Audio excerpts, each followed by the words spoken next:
Are you wondering how to share Reels on your Instagram feed? In this video, I will show you the step-by-step instructions for sharing Reels with your followers. So make sure to watch this video until the very end to properly understand the tutorial. To get started, open up the Instagram application, and then, for the purpose of this video, let's create a quick Reel. To do that, swipe right to bring up the camera, and then let's go over to the Reels section. So now you can either record a video right now or upload one from the gallery. I'm simply going to upload a video, and then tap Next.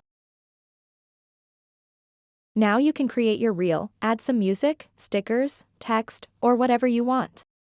Once you've done that, tap Next at the bottom right.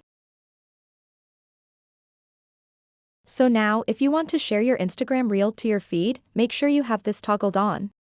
Also share to feed. If you have this toggled off, it would only be shared to the Reels tab. So if you want people to see your Reel as they are scrolling on Instagram, make sure you have this toggled on. So that wraps up this tutorial.